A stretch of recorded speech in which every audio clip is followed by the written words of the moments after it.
to Ibiza for this year's first recording from the island. My third gig there though. I did the Amnesia opening in the beginning of June. I also did one of my 6 Cocoon dates the other week. And last Tuesday I went to Space and Carcox. And that's what we're gonna listen to today. Umek played before me and he played one of his usual funky party tech house sets, so I decided to follow him and go a little bit deeper and darker as I usually do, but still keep it funky and quite light and party for the occasion. The bit we're gonna listen to today is about half an hour into my set. When I was done, I also stayed to hear Carcox play, and I have to say, the man is like red wine. He's just getting better and better. He completely blew me away. He played a lot of things I didn't know what it was. He played a lot of good techno, and it was probably the deepest and most techno I've heard him play at Space so far, and people loved it, and the club just went into that tunnel kind of dark, black, dirty vibe that only Space can provide when the clock hits 5 and more. Anyway, this is me, Adam Beyer, from Space in Ibiza. Enjoy.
to the first recording of my 2 gigs I'm doing for Carcox Space this summer.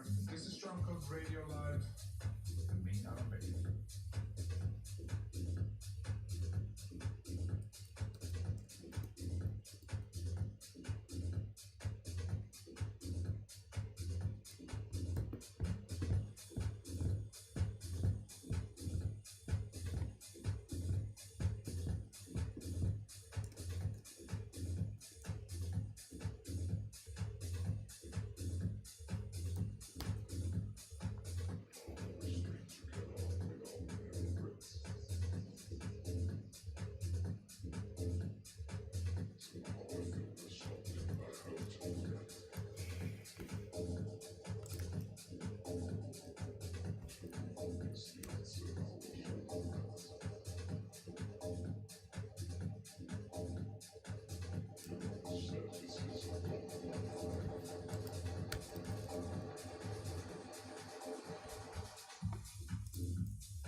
Live or hashtag DCR207 to get in touch on Twitter or Facebook.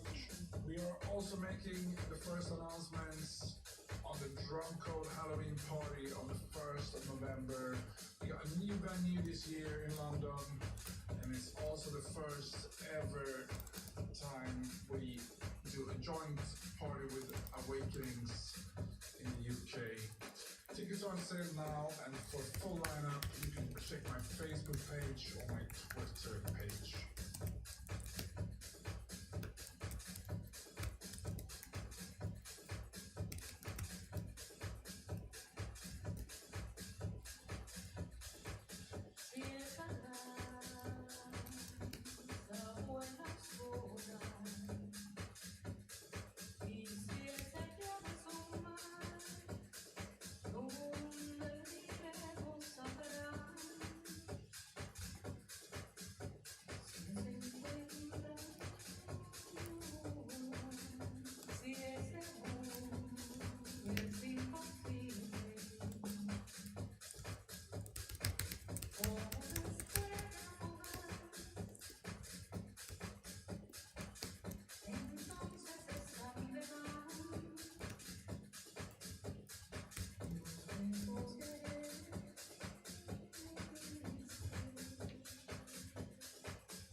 Hey Ryan, thanks for tuning in. Try opening it up on your laptop. That would probably help. Hold on. Let's stop the audio. Yeah, just pull up on your laptop. I think you're referring to the text on the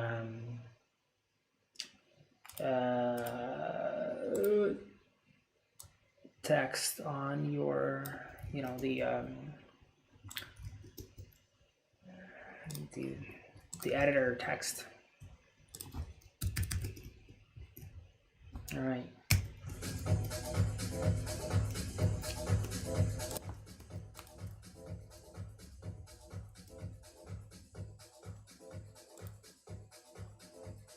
What did I?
Twitter this week. Philor, Drunk with Live, happy or sad, busy or bored, however I'm feeling, the DCR radio show always provide a big lift. Thank you, Adam Beyer. D. Majorano, Adam Beyer is way too hectic. Drunk with Live almost got me a few speeding tickets today. Alyssa Boisel, Drunker Records only drunk allows me to tolerate waiting at the doctor's office for only 2 hours. Keep it up, Adam. Keep the tweets coming in, hashtag Drunker Live or hashtag DCR27 to get in touch on Twitter or Facebook.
great pleasure. I play for Carl at Space.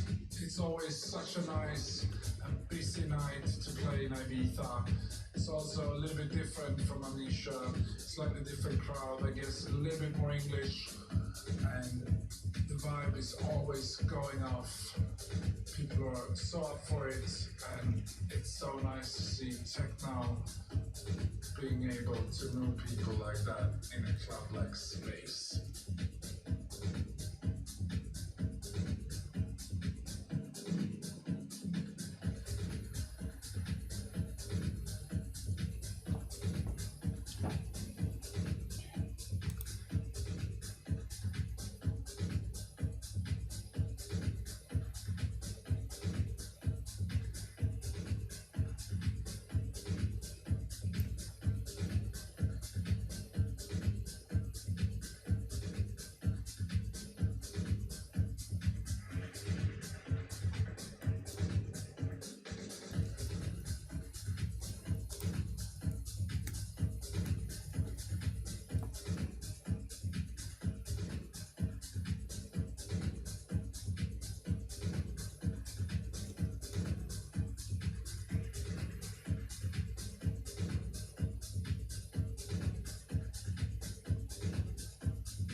next for Coon on the 28th, and then again play for Richard Horton and enter the 7th of August. I can't wait for that one. It's back to back with Ida Engberg, so it should be fairly special. Big thanks to Carl, big thanks to Space in Ibiza for hosting such an amazing event. Carl Cox is a legend, and for over 20 years I'm a big fan, and I will continue to be so until this whole thing is over. Have a good week now, and don't forget, Drunken for Life.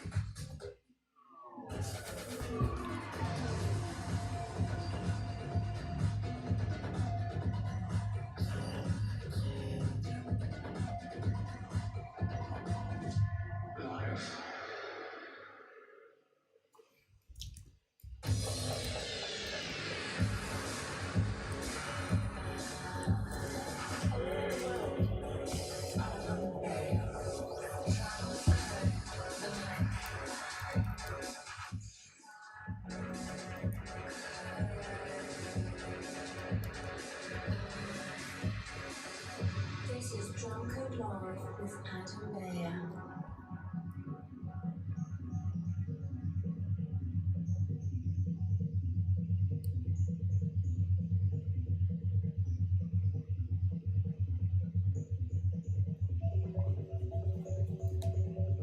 Hey, back here on Drum Code Live with me, Adam Beyer. Today we're gonna dive into a fresh studio mix I've done, mostly with upcoming Drum Code records. There's a new remix from myself in there by Joel Mull and Anna Fitzpatrick.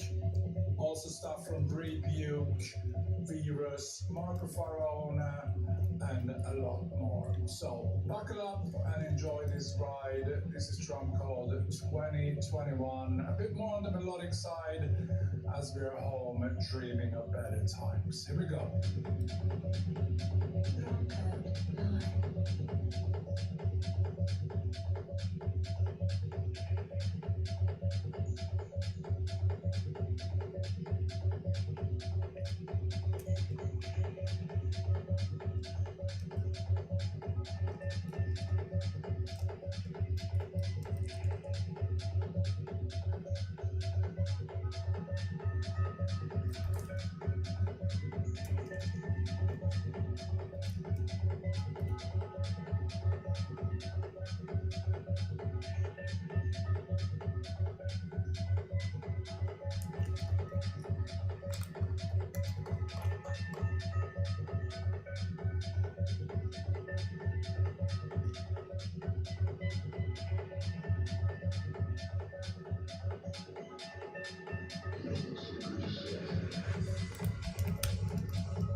genome technique is like Also, yeah, it's a indie hackers. In fact, I think Stripe bought them, and the Hustle, which is a very big one, and the HubSpot is one. So those are like the two top players that always go together. And Jill, sorry, you have some. Yeah. So another thing about the question how to ourselves back in, right? So I think as a solo founder, I always think of myself like swimming in the ocean, and I feel like I'm swimming alone. Then I have All right, we're gonna be combining Clubhouse as well. tiring to swim Let's see how along the that's gonna ocean, go. and I feel like I'm getting nowhere near to my destination.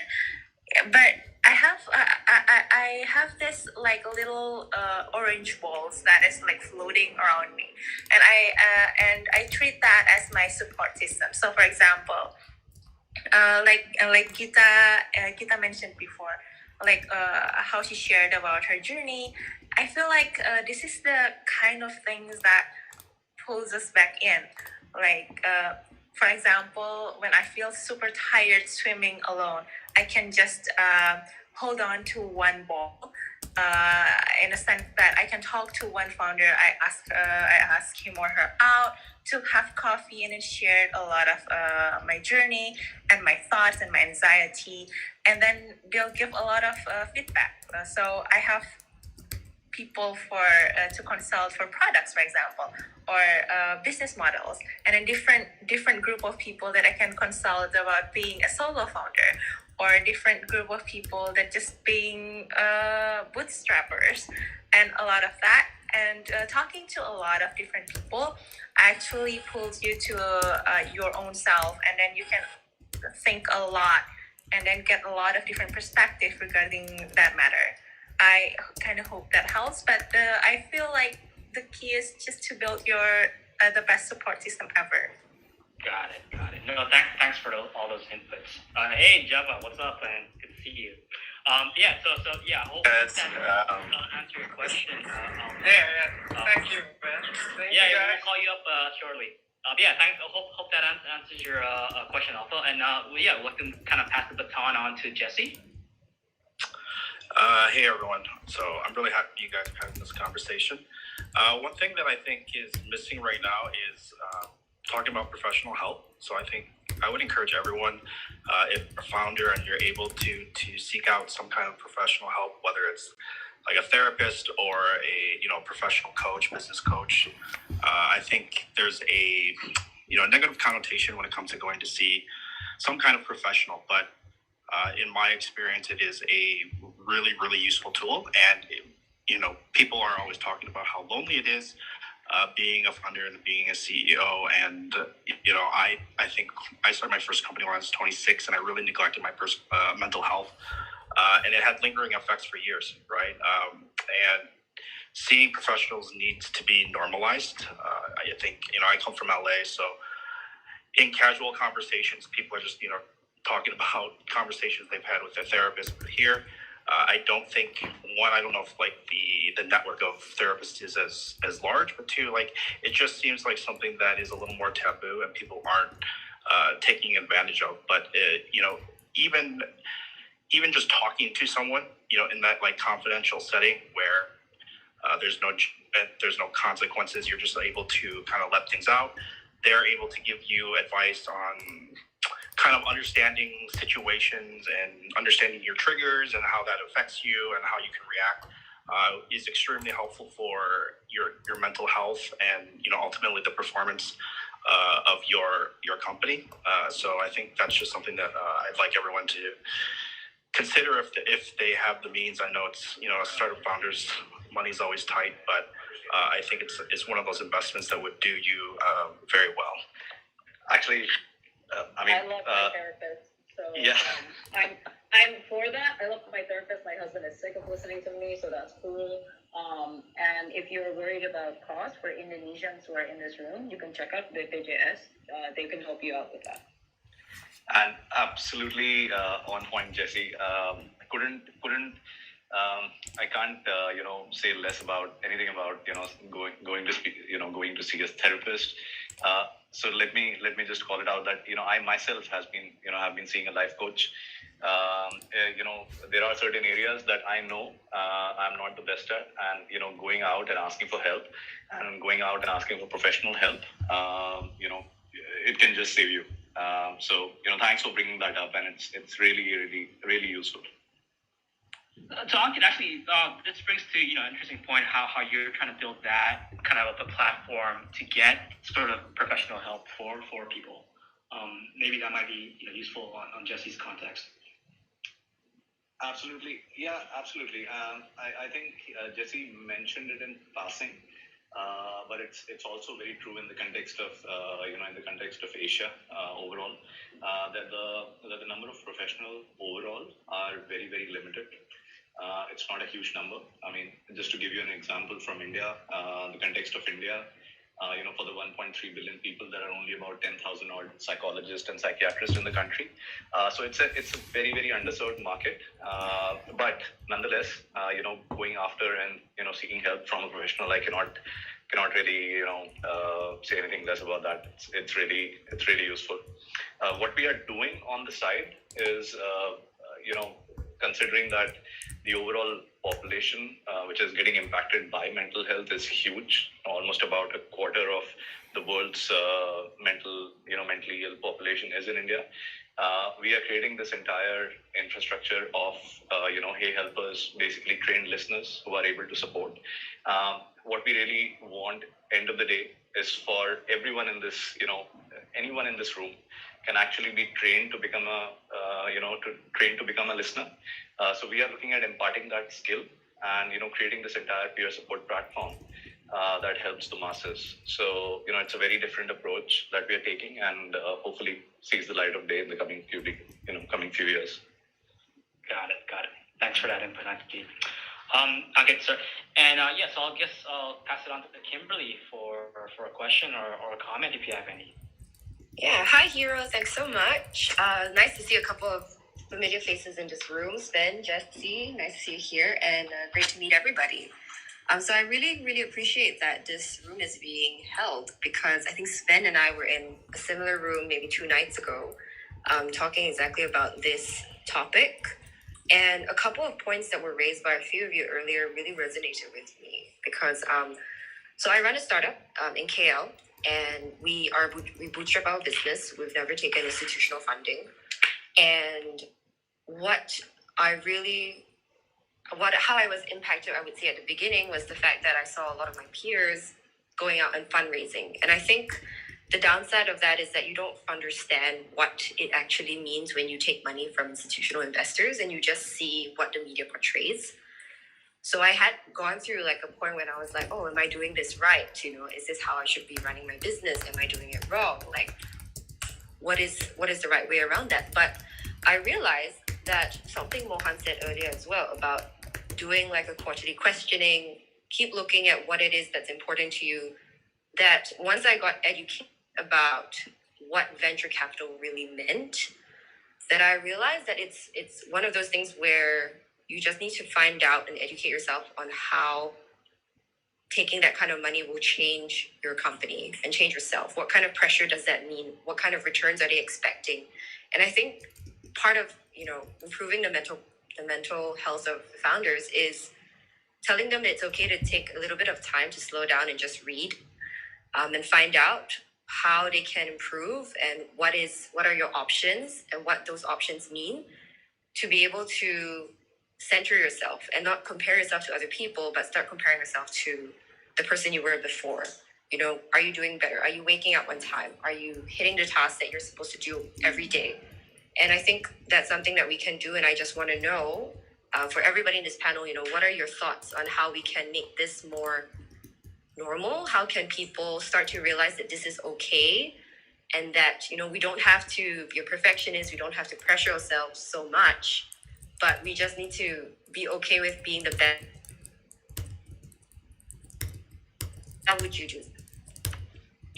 My take is, I totally agree that I think when it comes to trying to be a better version of yourself, right? I read this book called Atomic Habits, and there's this whole concept around being 1% better every day results in an exponential outcome when you do that in a year versus 99% every day, right? And I think it also comes down to how you look at how when it comes to people comparing you or you comparing others. So I was talking about this earlier, that once you stop comparing yourself to other people or to external factors and look at how you can improve yourself every day, especially that 1% concept, I felt that was my kind of turning point in, okay, you know what, fuck it, what everybody says. I'm just going to try to be the best person that I can be, improve 1%, even if it's a tiny thing every day, and then see where that leads to. So I want to quickly tap into this Sven speaking. So with my company, of course, I'm helping a lot of founders raise capital in a smarter way, and I'm getting encountered constantly with amazing ideas, and everybody has, wearing this cap like, okay, let's get this world going. But the main thing that I constantly see returning is that nobody is really building actually a business that is able to sustain without the investor.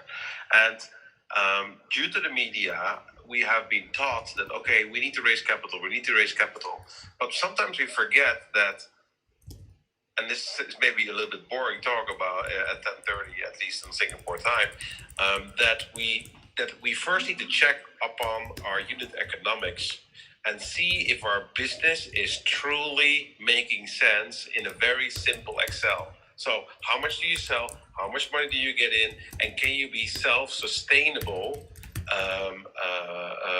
typically on that? And what you want to do then is attract venture capital inside of your business. And I have one small little trick for everyone to enjoy here. The fast way to become rich is to make a healthy business from day one based on unit economics, raise seed capital, and use that to literally fuel your business. And then typically you don't need any investor anymore.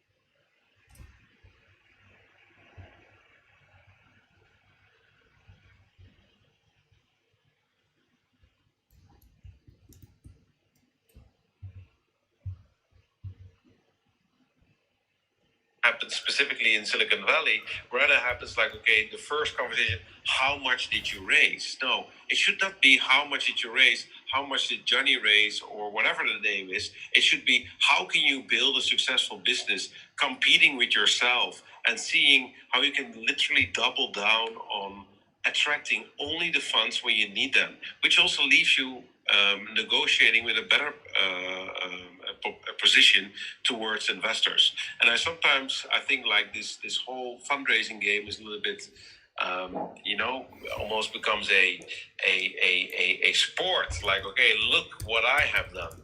But eventually it all comes down to the basics, and get your basic rights and you will fall less into the doubting role and being dependent. And with dependency comes, of course, comparison. And with comparison becomes feeling shit about yourself. I hope that these words makes a little bit of sense to all. Oh my God, do this louder, Sven. That was amazing. I'm right there with you. Yeah, as am I. Cool. So that being said, everybody goes tomorrow back to their Excel sheets. But I'm seriously, it makes a lot of difference to make a small, simple formulas. Happy to share with anyone. I have them standardly in my desk. Send me a message on LinkedIn. I will follow back with you, and you'll throw your ad spends, everything inside of it, and you see that your business is failing or winning. And based on that data that you see in front of you, you make the steps. And you go on and on until you see that your numbers make sense. And then sitting in front of the investor asking for money will literally bring you in a very confident role, because what you're looking for is not money to survive that makes you feel insecure. No, you're looking for money to help you thrive, right? And thriving gives confidence, and confidence removes the self-doubt. Thank you. Absolutely. Thanks for that, Sven, and thanks for the comments on bootstrapping your business, Kimberly. Brendan, how's it going, man? Good to have you here. Want to ask a question around mental health, or any comments? Yeah. Hi, Hero. Yeah. So I'm Dan, and I'm currently based in Sabah. Actually, this topic on mental health really does hit close to home because I personally have lost a friend to suicide a year back. And yeah, I know we have already talked about self-acceptance, but I would love to get everyone's ideas on maybe some personal habits that you guys have, or just stuff you do in general to help boost that self-esteem. And maybe we could also touch on the topic of toxic workplace behavior, because I've certainly experienced my own share of toxic workplace behavior. And I don't think it's taken seriously enough in Southeast Asia, especially. I just want to jump in here, Brandon. I think it's not just about what you can do for yourself, but your support system and the people around you. I think one of the biggest factors that influences, your thought process or your mind and how you are influenced is basically the people you have around you and what they focus on.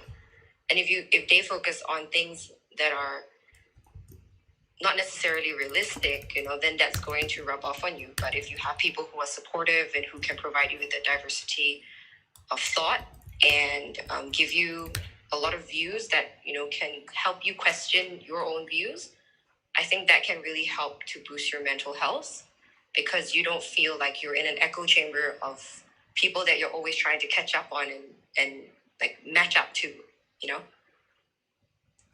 Yeah, I agree completely. And so toxic workplace behavior, I seriously don't think this is taken seriously enough in Southeast Asia. Maybe it's because of I'm Malaysian, and maybe it's because of the culture, but this isn't a problem here at all.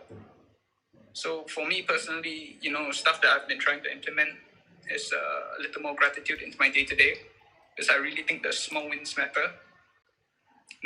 Especially with the ongoing pandemic and how the business landscape is changing. As founders, I'm sure you all agree.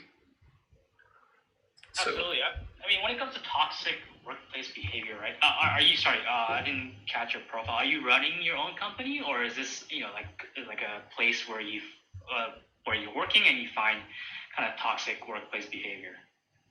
It was a place I was working at, so now I'm working remotely. And that's great that you got out of it, right? I mean, I think toxic workplace behavior is just gonna drain the life out of you. I mean, thankfully I've never really. Well, actually, my first job at an investment bank, I wouldn't say it was toxic, but I just didn't. I was a developer, and when you're working in a bank, right? IT guys are always an expense, always a how do you say it, a cost center. There would be times where traders would just kind of scream at me, like, "Yo, I need this fixed right now. My numbers are not showing me. Don't fucking go home until I get this fixed right." Like, I was being shouted at every day, almost on a daily basis, and that's the life of IT support and trading for. But then I soon came to realize that whatever I'm doing now, I always knew that I was going to come back to Southeast Asia. I always knew that I was going to do something on my own, and I always. And I think on the point of, I think, was it Gita or Jill? I took that opportunity to just embrace that play and embrace that environment as a learning point, and that I was gonna end up okay down the long run. So I think it's good that you're out of it, but maybe that's another kind of way to look at toxic workplace behavior, right? To embrace that as a learning channel for you. So I want to follow up with Brendan's point and more to give some insights to the audience, right? So perhaps we can do a very quick one breath roundtable. So what do all of you guys do to stay sane, to keep yourself on track, to make your day count, and to be completely happy with yourself? Because that's the reason why people are tuning into this room, to get a takeaway, so they feel better tomorrow if they're dealing with something. So Mohan, you're the guy above me, so perhaps you can share your best practices to make your day truly count and stay sane. Yeah, thanks for that, Sven. I think, Brendan, you brought up a very, I think a topic that's not widely discussed enough, so I'm really glad that you brought it up. I interestingly asked this in the E27 community, where quite a few people were responding on daily routines and stuff like that. So there are two parts, right? First is what you can do for yourself to contribute in a positive way through your own personal best practices. And for me personally, like I try my best to ensure that the first couple of hours that I have to myself, some part of it is spent, meditating, like for a very quick 10 minutes. Some part of it is spent doing stuff that I personally want to do, right? Whether it's a quick podcast that I want to listen to, or a book that I've been wanting to read, or something non-work related that I want to cover. And then when the work day starts, I kind of go full swing. So I'm a bit more, I think now that I'm a bit older, I'm a bit more structured in that sense, where I have a fixed time where I get in, and I try to have a fixed time where I get out. And within the day, right, I try to do certain little activities that try to keep me productive. For example, it could be breathing techniques, it could be stepping away from the laptop, going to a corner and just taking time off. Even things like lunches, right? Since I'm working from home, I'll try to spend lunch with the family, or try to at least take time off during lunch. It's more like having these little breaks of personal time to focus away from work. And I'm honestly a firm believer of making transparent the company core values and communicating it with my team. I think I saw some of my team members here, they would remember that. And it's through the core values that I try to inculcate positive cultural behaviors, but it's also through the core values I try to weed out negative toxic behaviors. This has definitely happened in our past, where toxic behaviors have been brought up, and I always point it back to the core values, and I also tell employees to point it back to the core values. So I think the ownership of the organization, right, in terms of the behaviors of the people, cannot just be a top-down thing. Like, every employee has a stake in that process, and they have to bring up those issues. And if the organization doesn't do anything about it, then that's a different matter. So the second part is on team-related culture, right? I try to inculcate a certain sense of activities with the team on a different level, whether is it face-to-face interactions, whether is it taking the first 5 to 10 minutes of meetings to have a bit more of a personal conversation. This is to build a certain amount of trust relationship within the team. But every team has their unique style, right, on how they do this. So we're still figuring out what the best way is around. But for me, I think it really starts with the core values. I hope I answered the question. Yeah. No, that's great inputs, Mon. Actually, Sven, if you don't mind, I'd like to kind of continue on the questions. We've had people kind of waiting, so yeah, if that's okay. May, did you have a question on mental health? Any inputs that you want to give? Yeah. Hi, Hiro. Thank you so much. First of all, I'd like to say, it's great that this is being addressed publicly. I think, as Brendan and Mohan has also said, that I think for the longest time it's been a taboo topic, especially in a workplace. I mean, you're just expected to show up, do your work, perform 100%, and then, everything that happens around that, it doesn't matter. But I'm just wondering, just based on you guys' experience, how do you usually manage the morale of the team, especially if they're a young bunch, making sure they stay mentally healthy when everything around them is going at like 100 kilometers per hour? Just making sure that they are feeling okay beyond, just receiving monetary compensation. And at the same time, how do you maintain your own mental health, just so you don't burn yourself out handling, the situation and handling the people around you? Yeah. I can take this first part. So for me, it might be counterintuitive, but I started blogging. I published a blog internally to just talk about, life in general, family stuff, being vulnerable. In fact, like 2019 when we ended the year, I wrote a blog. I always write a blog at the end of the year, talking about our achievements. Right, we were this much up, whatever. But in 2020, I decided that maybe it's there's a different. I want to take a different spin to it. I talked about my failures. Right, I was like, I failed in this, I failed in that, and I think showing that leadership can be vulnerable, that management can fail. In a sense, gave some comfort around our team that, hey, look, if Hero can fail, if Jody can fail, maybe it's okay for me to fail and be okay, right? So that, I think that kind of blogging thing helped communication from top down. And your question around how do I feel, how do I manage or deal with mental health? I talk to my daughters, right? They're just so pure. Like when you come home, their toys are like on the ground. I've got like their drawings on the walls, and then I sometimes I actually talk to my daughter about my work and shit that's happening at work, and they'll just be like, "It's okay, Dad. It's okay. Yeah, we love you, Papa." And that just puts me in a state that gives me assurance that everything is going to be okay in the long run. That is really beautiful. Absolutely. Anybody else want to chime in on that? Chime in on May's question? I'll add something really quickly that I've been doing for the last 2 years that I found really helpful.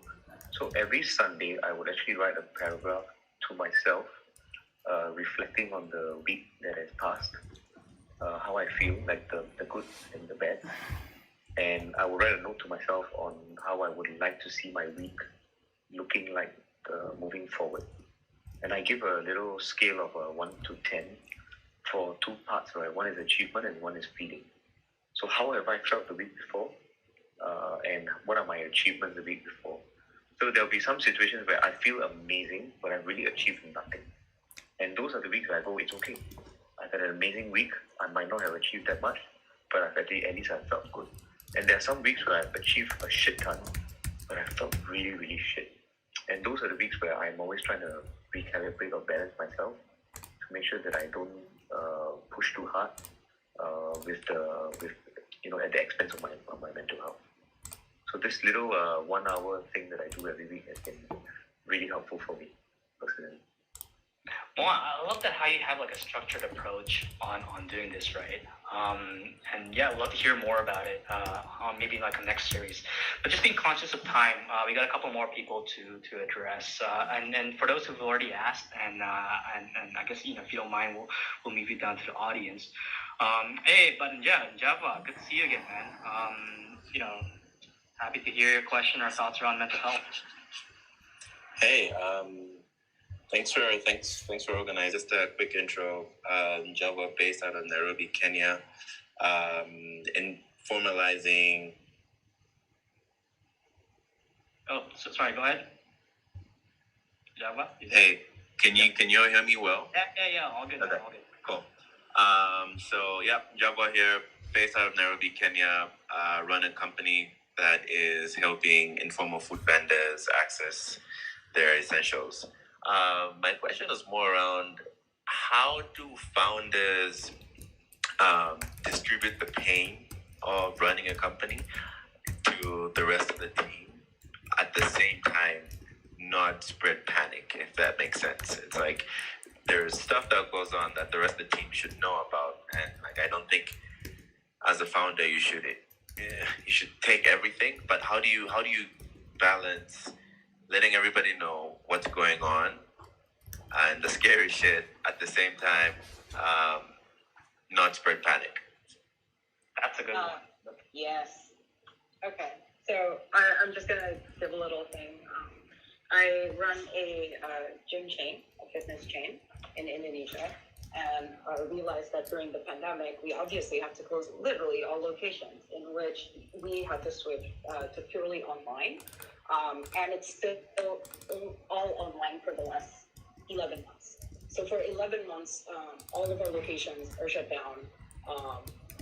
So just like, it's basically what happened to a ton of real estate based companies, right? And so we had to switch immediately, which is a massive shock to the entire team, because we're also a 6-year-old brand. And basically when we did that, we had multiple locations. people panic. But the thing is, one thing that I've learned along the way is that one, you can't control how everyone reacts, right? You can only control how you react. And so the best thing you can do as a leader is to always make people feel psychologically safe. Because everyone has different levels of risk assessment. Everyone has different levels of like panic level, right? So one of the things that I tend to do, and it's just our company for the last 6 years, is this like culture of just being vulnerable, of just people being actually very open with failing, because we do funny like weekly questions such as, what is your favorite failure this week? And, you know, and people talk about it. And so even that culture was already around to begin with, meaning that when things did mess up, we didn't, you know, we know that we'll be psychologically safe with each other. So I think it's very important to put the infrastructure of your culture of being a culture that is psychologically safe, supportive, but accountable, but also expecting people to do their best.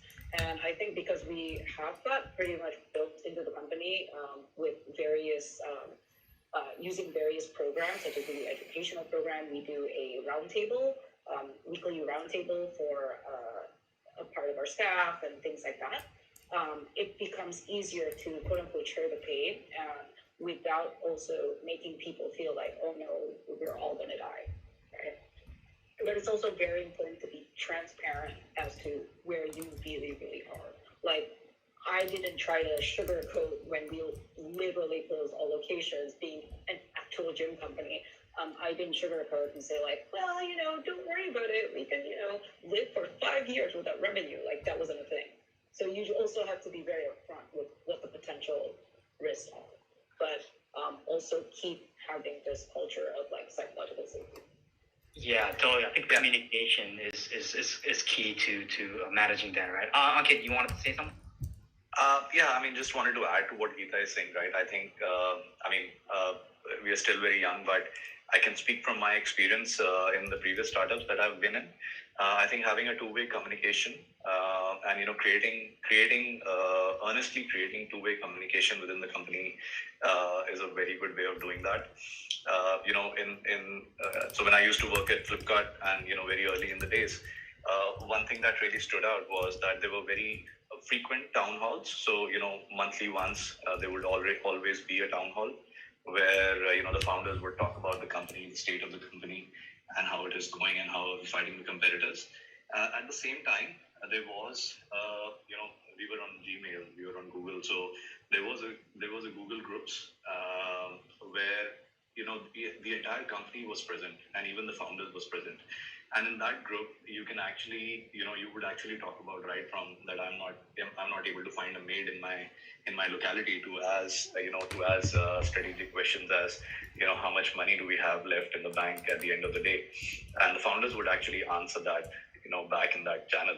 So, you know, creating that safe space where, you know, the founders could communicate with the team and as well as listen back to the team and respond back to that, right? I think that goes a long way in, you know, in establishing trust and, you know, transparency within the company. Absolutely. Job, I hope that answers your question. Just being conscious of time, you know, we're just gonna have one last question from Hidayah. Hidayah, good to see you again. I think you brought up some topics around mental health in previous rooms, but, you know, we'd love to hear your thoughts or any questions around mental health. Hey guys, nice to see you again. Thanks for having me up. I actually wanted to bring up this book that I just read, The E-Myth Revisited by Michael Gerber. And if anyone here hasn't read, he's basically a bit of what Sven said earlier, that as a founder or business owner, you kind of need to have a systems strategy, like fully functional systems so that things can run even if you're not there. So you can focus on the whys of starting the business or, you know, take care of yourself, take care of your mind. So I want to know from the panel, what are some things that you have automated or systems you have put in place that have been a huge relief to you mental health wise? Interesting. Mohan, I know you have some structure around, you know, you spoke about the founders group that gets together every now and then. I guess you have your paragraph that you write. Anything to give for Hidayah? Yeah, so internally there's a book called Mastering the Rockefeller Habits. I think that was version 1, and then version 2 was Scaling 2.0. That it's like a Bible to me, that I've implemented a lot of the processes within the book. So you all should check it out. It basically we break things down into a few models, right? It starts with the OKRs that happen on a quarterly basis, and I really drill down the OKRs to everyone in the team. So there's clarity on what we're going to do in the quarter. Then that gets broken down on our weekly focuses and our dashboards. So on a weekly basis, like every manager in the team works with their team, and there's a very clear example of what the team is going to do on a weekly basis, and this has to tie back to the OKRs. And then when every team has their own like huddles or meetings, and we follow this thing called the level 10 structure that Scaling 2.0 recommends, where you talk about what everything that the teams are doing, and then there's alignment to make sure everyone is aligned on doing the right thing. And then the last part is just bring up issues so that you can make decisions. So if I'm not around tomorrow, and I'm fairly, especially this year so far, I've been fairly away because of like military related obligations, right? Everyone just runs on their own in autopilot because the structure has been put in place. The last part I forgot to mention is huddles. So on a daily basis, every team huddles. They put what they've done yesterday, what they're going to do today, and then there's alignment on the manager level. And I'm a huge believer that things that are put in place for a daily basis, like huddles and meetings, they need to happen regardless of whether the manager is there or whether any team person is there or not. So no one should ever bring it up or whether is this meeting going on. No, it always goes on. And I think that kind of cadence and structure is something, it's way more difficult to do than I say, because it takes a long time for people to get comfortable with. There are many employees in the past who have hated me for doing things like that, but I believe in the long term, it really provides clarity and structure to the entire organization. And then once the quarter is over, you can look back and go through 13 weeks of all your to-dos and weekly focuses and how they match to the OKR, so you have perfect clarity on what you were doing. So that's the model I follow based on the Scaling 2.0 book. I'm going to second the Rockefeller habit, by the way, because I also do that in my company, and honestly, it's a lifesaver. So I highly recommend that too. So we're talking about rocket fuel indirectly, right? Isn't it? What is it? I'm not sure. So rocket fuel sounds familiar, but I think that's I'm not sure if it's just by the same author, but it's a different book. The one I was referring to was the version 2 of Mastering the Rockefeller Habits, which is called Scaling 2.0. I'm just going to Google it really quickly now. Yeah, so I completely resonate with Mohan. I think if you want to make one change to get everyone on the same paper, it's daily huddles, where you ask your team very simple questions, personal matters like, okay, what has happened in your life? What have you been working on the last 24 hours that brings us close to the goal? And what are you going to work the coming 24 hours to bring us close to the goal? And that specific mini meeting, of course, leads to a larger OKR, but it keeps everybody extremely focused.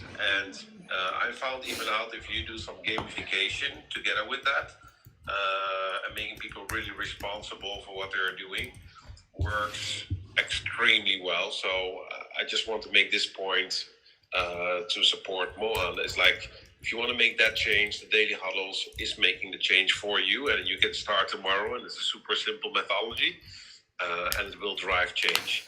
I thought for a moment it was from Rocket Fuel, but you're right. Rockefeller Habits is around scaling up your company. And for other people, I mean, Hero was also asking me, what is the one book that you truly want to recommend everyone? I mean, I think the key is, if you, for example, read Rocket Fuel, there's a very easy distinction between people who are visionary and people who are integrators. And sometimes we CEOs always think like, oh, we're everything, right? But the moment you start realizing that you're more like the idea guy, and that some other people really love to do the integration part of your ideas, that specific aha moment is going to change your path And to bring it back to the topic of today, it will drive less stress in your own body because you know that that's not your role, that some other people perhaps are better in it. So I think two already great book tips for everyone to consume. Back to Hero. Absolutely. So on that note, since we're on the topic of books, I usually ask this at the end of my sessions. We'll just kind of go quickly round robin before we wrap up the room. What are some books, even Netflix shows, articles, podcasts, anything that you guys would recommend for everybody here in the audience? Jill, maybe we'll start off with you. For me, I am reading this book. I haven't finished it yet, but I really love this book. It's called No Rules Rules. I think it is quite out there these days because it's from Netflix and the culture of reinvention. It's from Reed Hastings and Erin Meyer. I think for me personally, I feel like one of the biggest issues of companies is company culture. And aside from mental health issue, I think company culture is something that is intangible. So it is really hard to measure and it is really hard to address in a quantitative ways. So this book actually helps to address the most important problem that is happening that actually hinders everyone to reinvent the company. That's why a lot of company fails in the future, and Netflix is preventing themselves to do that with company culture. And it's a really great book. I highly recommend that. Thanks, Jill. And Ankit, anything that you want to recommend? Yeah, I think I would definitely recommend everybody the book by the biography on Andre Agassi, the one. Interesting. Yeah, I mean, I think all that we discussed today, you can see happening live in his life. The amount of hard work that he put in, the failures that he got, competitors winning around him, he not succeeding once and then not succeeding for a very long time. You can really see the struggle in that guy, and it was a very motivating book for me to read. Got it. And Mohan, you'll stick with Rockefeller, or have something else? Yeah, I'll suggest a different one because the thing with Rockefeller is that your organization really has to be ready for it, and I think as a founder you have to be ready for it also. Probably isn't for everyone, but the one book that I felt has been really, really helpful, right? And can be applied for small teams as well as the larger ones, and drives a lot of my co-founder conversations. It's a book called The 5 Dysfunctions of a Team. It's a really easy book that you can even read over the weekend. And it's a story of a dysfunctional management team and how the leader in their team figures out those dysfunctions and fixes them. So really simple framework that it has. 5 Dysfunctions of a Team.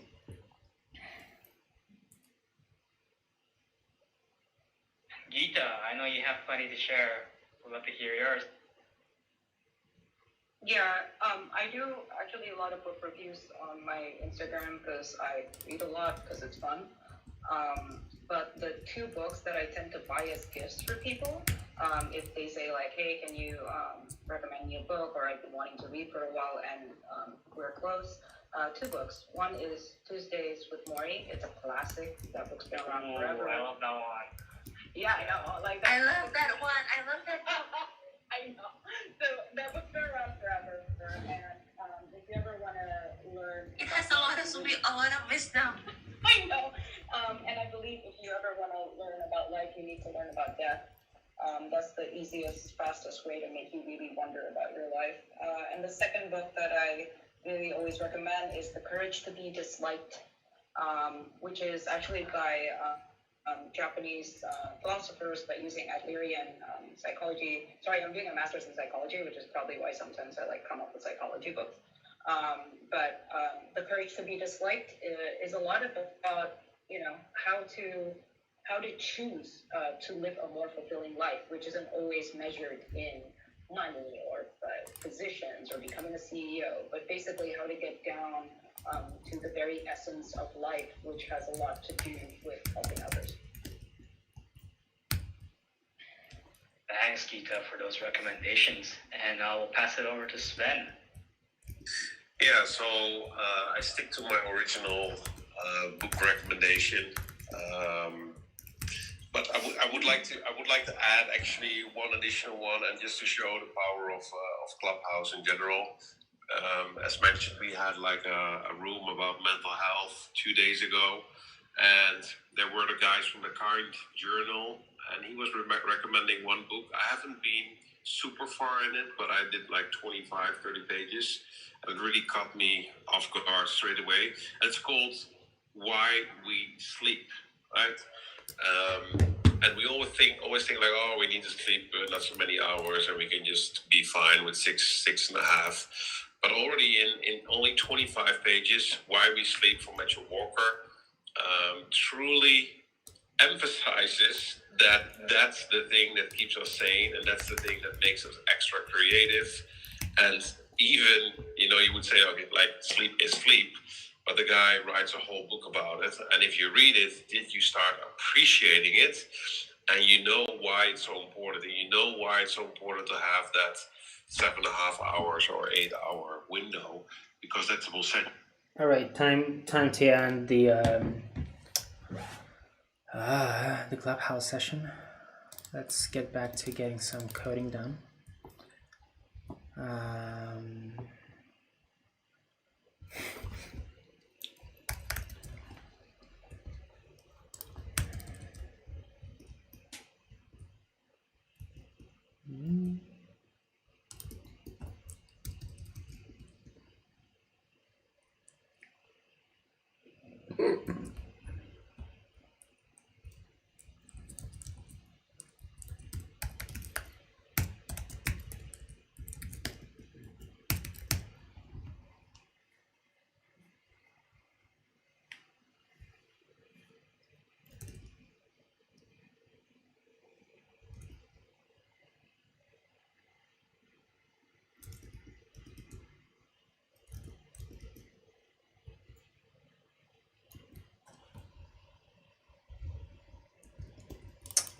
Oh my god, who is this dude?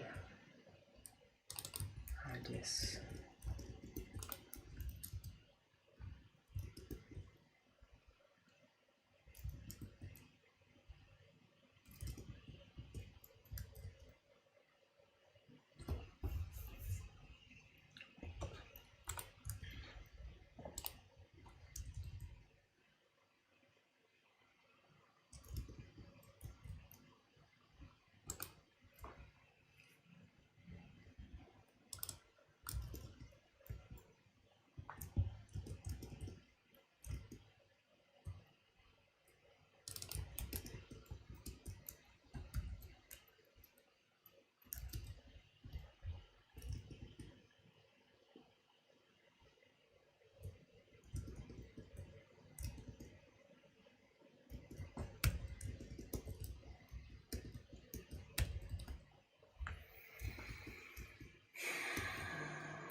Oh.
All right, I think here we're gonna be finishing the stream. I think it's been 3 hours by now. I should be doing this more often. Yeah, thanks for tuning in for those who actually did tune in. And yeah, I think it's need to be doing more of these. It's been a while. So thanks so much for tuning in. Cheers, guys. Where's do I?